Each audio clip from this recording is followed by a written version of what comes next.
Okay guys, today I will go over Polkadot and Sandbox. Yesterday I made a full analysis on XRP. If you didn't watch that, well now watch it now. It's down below here. I uploaded it yesterday. So this is my community coins. I will update and always make videos about. Because these are the coins you write down in the comments. I will pick them out and make new videos about them.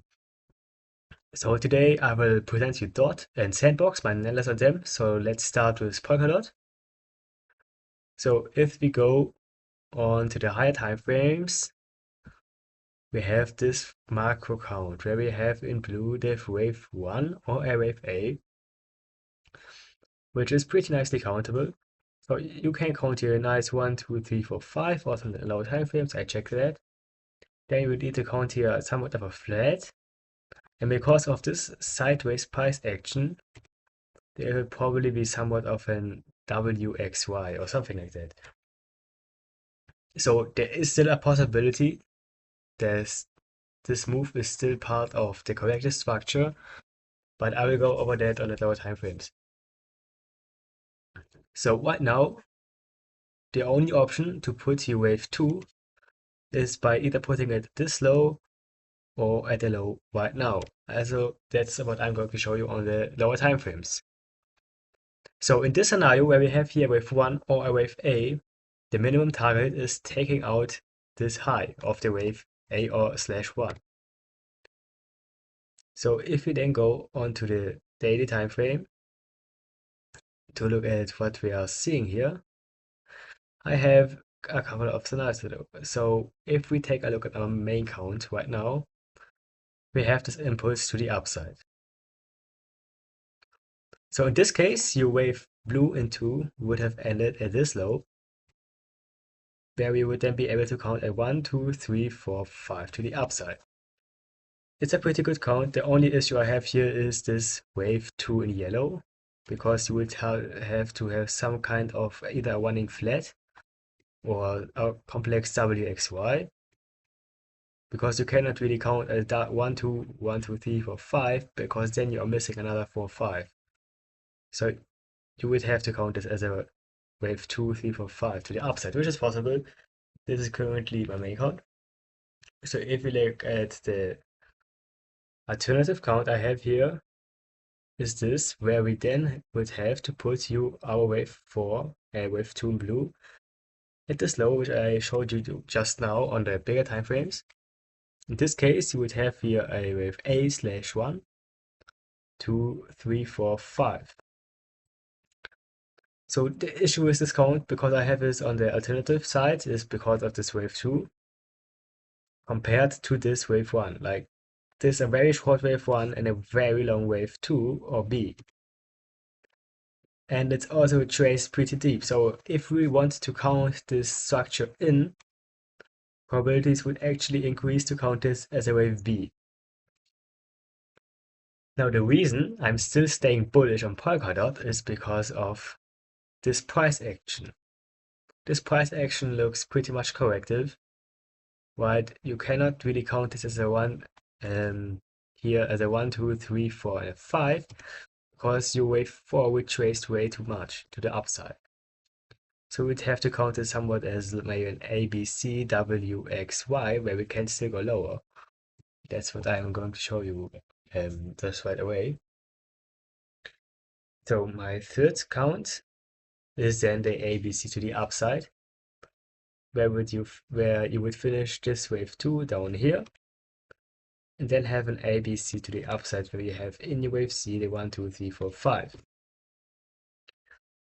So even in this scenario, I would still look to take out the high actually, because of this corrective sideways, not really sideways, but corrective structure here. So either in a WXY or, yeah, it can basically be anything. Like an ABC can lead to so many scenarios. But the main count still remains this, where you put wave 2 down here, looking for a simple input to the upside and a wave 2 retracement, where we then launch a big wave 3 to the upside. That's currently my main scenario for Polkadot. Because also on the weekly or in the weekly time frames,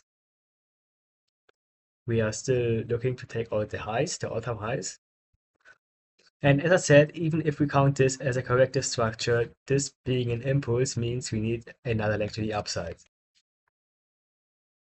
And if you want this to count an ABC, yeah, then it would mean that this would have to be a wave 1, 2, 3, 4, 5, which it doesn't look like.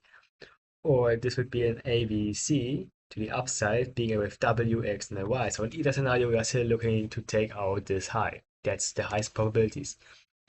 To take out at least this high, that's the probabilities on a daily time frame.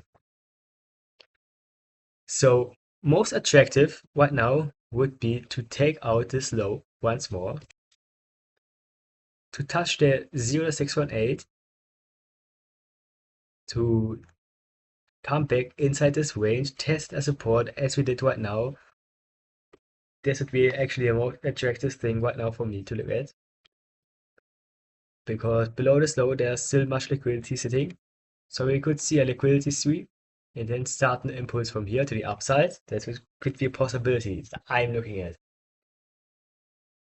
So Polkadot isn't like more complex like XRP that we looked at yesterday. It's pretty simple. We are from the lows. We are either looking at an ABC to the upside or a 1, 2, 3. Probabilities increase that this is a wave 1, 2, 3. Because if we look at the volume, I have it on Binance chart here. We are still seeing in the slightest impulse, we are looking at the upside, the highest amount of volume being in the wave 3. Right? This is the highest amount of volume down here, which usually is in the wave 3, which we counted like as a 1, 2, 3, 4, 5. So your wave 3 would have the highest amount of volume. Inside a wave, an ABC, the wave C usually likes to end on an on high amount of volume, which in this case it wouldn't, because we made a new high on lower amount of volume, which is typically for an impulse. So that's the reason I'm looking at an impulse at the moment to see much higher prices, but not from here yet. I still want to see this low taking out, hit the 618, and then we can launch. That's what I'm looking at right now on Polkadot. So if they go into Sandbox, I will only count the move up from here, like from the lows. It's basically the same with Polkadot, either you count it as a 1, 2, or you count from here, but even on this chart, it's pretty clear that you wouldn't want to count this as a 1, 2, because this is a 3-wave move. So in this scenario, we'd have to count this as a wave 1, and this is a wave 2, which looks even worse. So I will put the corrective structure at an end here, and then the only possible way is to count this as a 1, 2, 3, 4, 5 with an extended wave 5, which is not preferred, but this is the only thing we are left with. Because you cannot count this as a 1, 2, 1, 2, 3, 4, 5, because then you would miss another 4 and 5. In this case, you would then have either a wave 1 or a wave A to the upside, looking for a retracement, and then the next launch to the upside with the probabilities to at least take out this high. So if we then look at the corrective structure to the downside, again, this does look corrective. We have a couple of possibilities here. Possibility 1 is having this as a double 1, 2, looking for a 3 to the upside, which I'm already telling you doesn't hold a lot of good probabilities, because in this wave 2, you wouldn't want to hit the 886, which got almost touched. Another possibility would then be to end this corrective structure at this low, to then count from here a wave 1, 2, 3, 4, 5. So I will say it pretty simply, because there are possibilities to count this as an impulse. The moment we take out this low, or we hit this low, probabilities increase dramatically to take out this low as well. Because the only possibility to count this as an impulse to the upside is by counting this as an ABC flat. But a flat where your B extends so much to the upside It would mean this has to be an expanding flat. And in an expanding flat, you go way beyond the wave A, which is here. Which would then mean you would hit the 618 or even invalidate the inputs. So once we hit this dotted red line, I'm looking to take out this low. So where is my area of interest on Sandbox? It's pretty simple. We had here support, we long support, break to the downside, test this area here as resistance, broke to the upside, and right now exactly at this support level sits the 0.618 of the move to the upside, right? Here the 0.618 sits exactly there, and the one-to-one extension of a possible WXY, because if you look at this as a flat or somehow, then you would need to count it as a W, X, and a Y, where then your one-to-one extension would also end up exactly at this point. So this is my area of interest. To take out this low, test this, and then launch. This is what I'm looking at on Sandbox. Because price action here looks pretty much impulsive on the low time frames, which would mean we could see an ABC on a 1 to 3 to the downside. And if we take out this low where liquidity sits, we could pretty much go down to the 618, test the support, and then go up. So this is what I'm looking at on Sandbox and on Polkadot. So guys, as always, write down your comments in the comment below what icons you want next. Next up on the list for me are Dodge, Say, and Ena. I also saw another comment who wanted HBAS, so I will add that as well. If you want your icons to be analyzed, write it down. I will add it into the list. Bye bye.